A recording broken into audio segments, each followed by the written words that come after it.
Vai lá, malta, vai dar para nós. Um, dois, três! The landscape of international football faces a major structural shift as the countdown to the 2026 World Cup begins.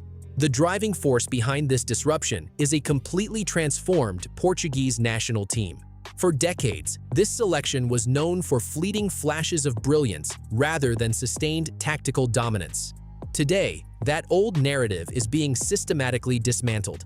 The current roster is no longer hunting for a temporary tournament run fueled by luck.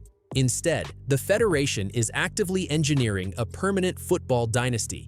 This ascension has been powered by strategic forecasting, immense individual growth, and harsh lessons from past heartbreaks. There is no blind faith behind this project. Every step has been built with clinical precision. At the heart of this entire project stands Bruno Fernandes. His evolution over the past 24 months is the primary engine driving Portugal's contemporary rise.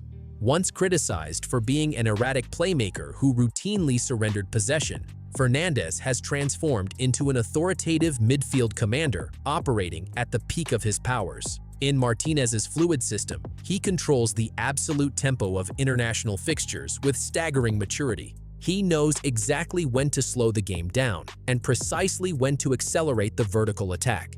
His ability to deliver defense-splitting, visionary passes can systematically dismantle even the most organized low blocks. Simultaneously occupying the left channel, Rafael Leao has emerged as a genuinely terrifying attacking weapon. In past tournament cycles, the forward was viewed as an enigmatic talent who lacked 90-minute consistency. Under modern guidance, that perception has been completely obliterated. Leao's explosive acceleration and physical power allow him to glide past elite fullbacks with alarming ease. His vastly improved decision-making and supreme composure in tight spaces have elevated his profile. International defenders appear visibly uncomfortable when confronted by Leao because his next tactical choice is entirely unpredictable. He can cut inside to unleash a strike, drive to the byline for a precise cutback, or intelligently retain possession under pressure. He has evolved into a constant threat capable of altering a match in a single motion. This offensive dynamism is reinforced from deep within the midfield engine room by the sophisticated partnership of Vitinha and João Neves. Operating in perfect unison, this duo brings an unparalleled mixture of fluid energy, press resistance, and positional intelligence to the international stage. Their natural chemistry allows Portugal to effortlessly dominate central possession in high-pressure zones. Furthermore, their immediate recognition of defensive transitions allows them to choke out dangerous opposing counterattacks before they cross the halfway line. They represent the perfect synthesis of modern midfield play, technically flawless on the ball and structurally disciplined off it. On the defensive left flank, Nuno Mendes stands fully prepared to establish himself as the definitive breakout superstar of the 2026 tournament. What makes the young defender an extraordinarily rare asset is his ability to operate at a world-class standard defensively while functioning as a high-velocity attacking outlet. Mendes has already neutralized the specific threats of global-wide talents like Lamine Yamal, Bukayo Saka, and Mohamed Salah with an imposing physical confidence.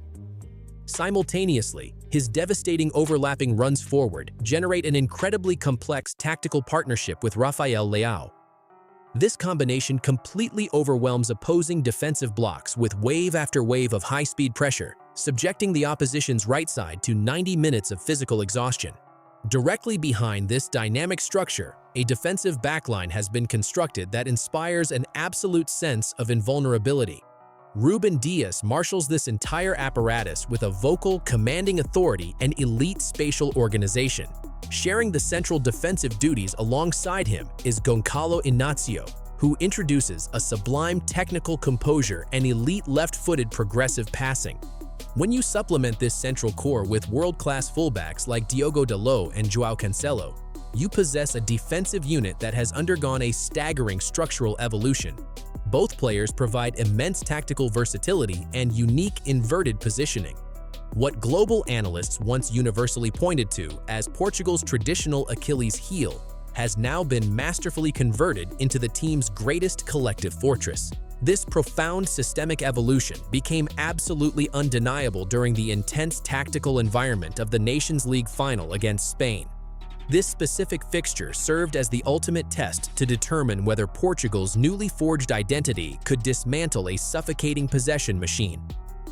By lifting the trophy, Portugal achieved an unprecedented historical milestone, securing their status as the first European nation to ever claim the Nations League championship twice. To completely unravel a highly disciplined Spanish side, the team required absolute psychological concentration, coordinated pressing triggers, and cold-blooded efficiency. They executed this blueprint flawlessly across every single metric. This triumph proved to a skeptical international audience that this team is no longer an auxiliary unit functioning merely to serve the legacy of a singular superstar, but a highly synchronized, self-sustaining collective organism. Consequently, this success has accelerated one of the most polarizing questions in modern sport. Does Cristiano Ronaldo, now navigating his 41st year, legitimately command a starting position? This monumental discourse has completely divided fans, analytical experts, and legendary former players across every continent. On one side, tactical purists argue that the modern international game demands non-stop off-the-ball movement and aggressive structural pressing. They point directly to the factual reality that the explosive physical force who once dominated for Manchester United and Real Madrid is no longer the same physical specimen. In their estimation, Portugal's younger, hyper-athletic core now provides the exact physical intensity required to compete against elite modern systems. They argue that adjusting the entire system to accommodate a 41-year-old inherently caps the team's ultimate tactical ceiling. Conversely, Ronaldo's immense global backing believes that writing off the most prolific goalscorer in football history on the eve of his final tournament would represent a catastrophic strategic blunder. While his holistic tactical role has visibly evolved, they maintain that his core competitive strength, his unparalleled predatory instinct inside the 18-yard box, remains just as lethal as ever. Few human beings possess his microscopic positioning, aerial dominance, and psychological composure.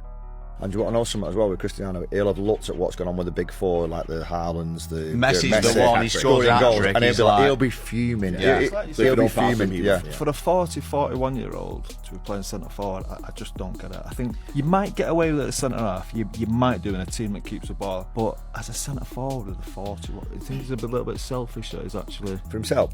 I think so. But you know what he's like. He no longer requires infinite touches, exhausting baseline sprints, or constant involvement in the team's build-up play to leave an indelible mark.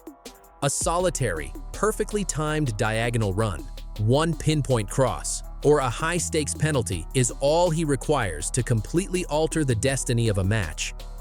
In the ultra-tight environment of World Cup knockout football, where clean-cut opportunities are scarce, that exact type of clinical efficiency is frequently the precise margin between immediate elimination and eternal sporting glory. Navigating this hypersensitive dynamic stands unchallenged as the most complex man-management tightrope of Roberto Martinez's professional career. The manager is tasked with balancing the monumental historical significance of a living legend while simultaneously unlocking the absolute tactical potential of a golden generation entering its prime. If Martinez balances these volatile elements with perfect precision, Portugal will step onto the pitch as a genuinely unstoppable collective.